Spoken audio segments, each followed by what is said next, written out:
Hello students, I am Shweta and welcome back again to the YouTube tutorial SNEB'S Biology। तो कैसे हैं आप सब लोग? Hope all of you are doing good. Okay, ठीक है।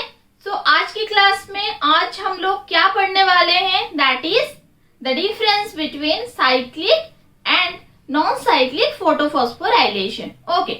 The process of cyclic and non-cyclic photophosphorylation are already uploaded in the YouTube tutorial. आप जाके देख सकते हैं, ठीक है। If you are new to this channel, then don't forget to press the subscription button.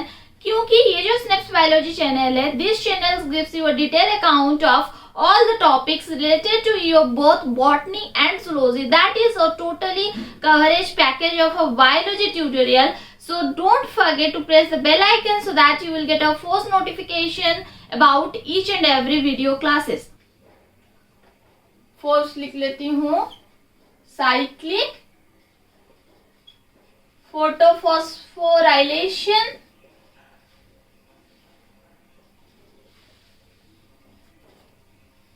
Right side हो गया आपका नॉन साइक्लिक फोटोफॉस्फोराइलेशन। ओके, चलो डिफरेंस देखते हैं। क्योंकि ये जो डिफरेंस है ना, ये अगर याद कर लेते हो तुम लोग, इसीलिए आप लॉन्ग क्वेश्चन भी अटेंड कर सकते हो, ठीक है। ये जो पॉइंट्स अब हम लोग डिस्कशन करेंगे, बस इसी पॉइंट्स को आपको याद रखना है। फर्स्ट पॉइंट क्या है? चलो, फर्स्ट पॉइंट क्या होता है साइक्लिक फोटोफॉस्फोराइलेशन में? फर्स्ट पॉइंट होता है it involves only PS1, okay, that is photosystem 1। यहां पर क्या होगा? Involves both PS1 and PS2। Mark the term, यहां पर ओनली PS1 ही होता है एंड यहां पर फोटोसिस्टम 1 भी होता है एंड फोटोसिस्टम 2 भी होता है। ये हो गया फर्स्ट पॉइंट। सेकेंड पॉइंट क्या है डिफरेंस में? Here the reaction centre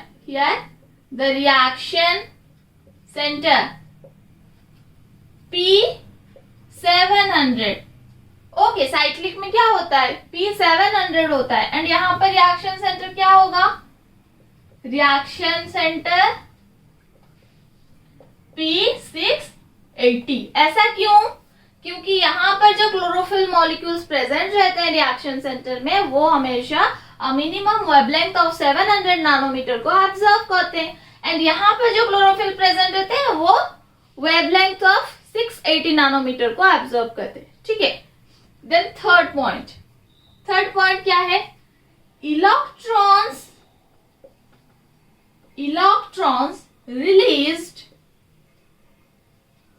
are cycled back। Okay, यहां पर जो इलेक्ट्रॉन्स रिएक्शन सेंटर से ऑलरेडी रिलीज हो चुका है, वो वापस फिर से रिएक्शन सेंटर को आता है। साइक्लिक वे में वो लोग मूवमेंट करते हैं। यहां पर क्या होगा? Just opposite, electrons released are not cycled back।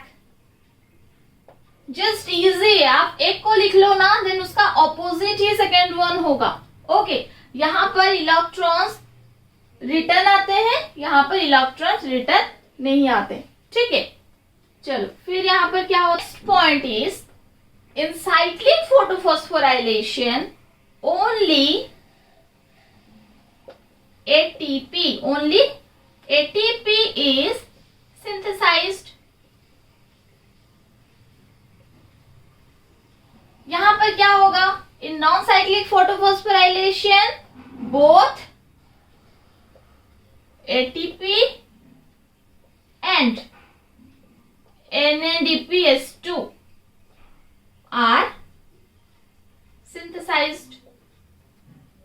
देखो, यहां पे क्या होता है? ओनली ATP फॉर्म होता है, बट यहां पर ATP भी एनर्जी भी फॉर्म होता है और NADPS2 that is the reducing agent. Okay, NADPS2 भी फॉर्म होता है। द नेक्स्ट पॉइंट देखते हैं क्या होता है डिफरेंस, क्या होगा, फोटोलाइसिस ऑफ वाटर और H2O does not takes place. क्यों? फोटोलिसिस ऑफ वाटर होता है क्या साइक्लिक फोटोफॉस्फोराइलेशन में? कभी भी नहीं होगा। क्यों नहीं होगा? क्योंकि यहाँ पर इलेक्ट्रॉन वापस आता है, सो रिएक्शन सेंटर को एक्स्ट्रा इलेक्ट्रॉन्स नहीं चाहिए, इसीलिए फोटोलाइसिस ऑफ वाटर प्रोसेस नहीं होता है। ठीक है, पर साइक्लिक में होता है या नहीं? हाँ या ना? साइक्लिक में हमेशा होता है। Photolysis of water takes place. ठीक है, यहाँ पर क्या होता है, इलेक्ट्रॉन्स ओनली वन डायरेक्शन में मूव करते हैं, तो रिएक्शन सेंटर को फिर इलेक्ट्रॉन्स कहाँ से आता है? उसे तो फिर इलेक्ट्रॉन्स चाहिए ना प्रोसेस को कंटिन्यू करने के लिए। तो यहाँ पर फोटोलिसिस ऑफ वाटर होता है, जहाँ पे इलेक्ट्रॉन्स एंड प्रोटॉन्स रिलीज होता है, उसमें से इलेक्ट्रॉन्स जाके रिएक्शन सेंटर में रिप्लेस करता है इलेक्ट्रॉन्स को।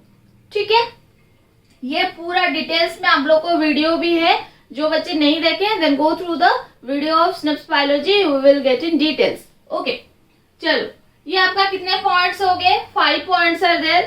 फर्स्ट इसका स्क्रीनशॉट ले लो, मैं साइड हो जाती हूँ, फिर हम लोग नेक्स्ट पॉइंट देखेंगे। चलो नेक्स्ट पॉइंट देखते हैं।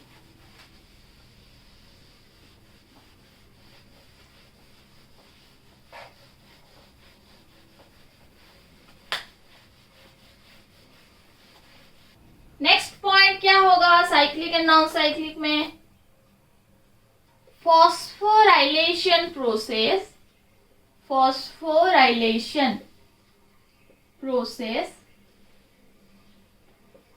takes place at 2 stage. Okay, यहां पर क्या होता है?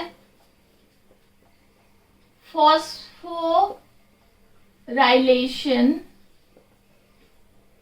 Process takes place only at one place or one stage.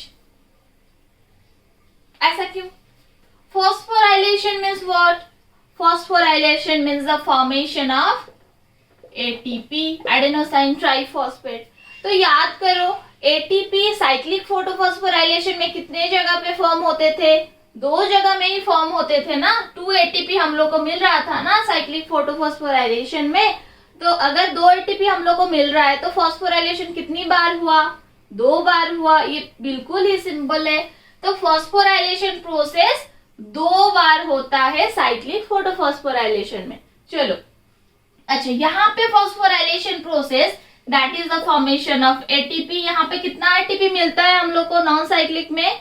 1 ATP, a single ATP 1 ATP हम लोग को मिलता है। 1 ATP मिलता है मीन्स कितनी बार फॉस्फोराइलेशन प्रोसेस हुआ? 1 बार ही हुआ, दैट इज 1 प्लेस। ठीक, चलो next point is it does not require an extra electron donor. Okay, यहां पर क्या होगा? It requires electron donor, extra electron donor that is H2O और वाटर। देखो ये पॉइंट में क्या लिखा, यहाँ पर एक्स्ट्रा इलेक्ट्रॉन उसे जरूरत नहीं होता है। जब उसके पास खुद का इलेक्ट्रॉन है, खुद का इलेक्ट्रॉन साइक्लिक वे में वापस आ रहा है, तो उसे एक्स्ट्रा इलेक्ट्रॉन का क्या जरूरत है? तो इसीलिए it does not require an extra electron donor. यहाँ पर क्या होगा? इलेक्ट्रॉन वापस नहीं आ रहा है तो उसे इलेक्ट्रॉन चाहिए। वो इलेक्ट्रॉन कहाँ से लाता है? दैट इज वाटर से लाता है। कैसे? फोटोलिसिस प्रोसेस में। फोटोलिसिस प्रोसेस से वाटर क्या करता है ना, इलेक्ट्रॉन्स को डोनेट करता है किसको? PS2 का रिएक्शन सेंटर को. So it requires an extra electron donor, that is the water. Last point is it is not sensitive to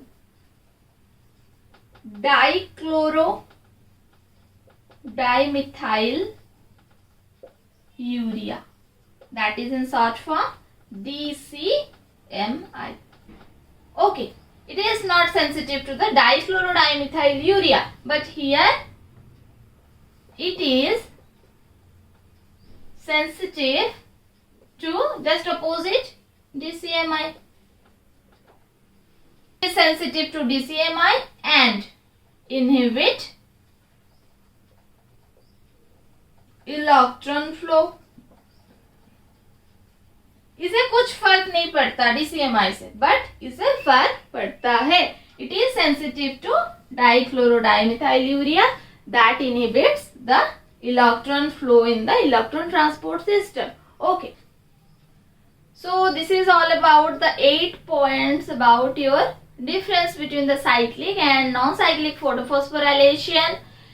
difference को अच्छे से याद कर लो, क्योंकि ये जो पॉइंट्स मैंने यहाँ पे 8 पॉइंट्स आपको मिले हैं, ये 8 पॉइंट्स को लेकर एक बच्चा लॉन्ग क्वेश्चन भी अटेंड कर सकता है. ठीक है, तो इसीलिए अगर आपको डिफरेंस एक बार याद हो गया तो आप उसके हिसाब से लिख सकते हैं, उसे अच्छे से याद हो सकता है ऐसे फ्लो चार्ट बना के, अगर आप डिफरेंस को याद कर ले. ठीक, सो नेक्स्ट क्लास में क्या देखेंगे? नेक्स्ट क्लास में देखेंगे dark reaction. Okay, light reaction already complete हो चुका है. लाइट रिएक्शन में हम लोग फर्स्ट क्लोरोप्लास्ट का स्ट्रक्चर देखे, फिर लाइट रिएक्शन पे फिर photophosphorylation process, cyclic non cyclic. आज हो गया difference between cyclic and non cyclic. अब हम लोग जाएंगे dark reaction, that is Calvin cycle. Okay, so go through in details. If you have any doubt about the difference और today's class, then do the comments. We will provide our best to you. Okay, if you like my video, then don't forget to press the like button, share with your friends, and if you not yet subscribed, then go to the subscription button, press the bell icon so that you will get our first notification. Thank you.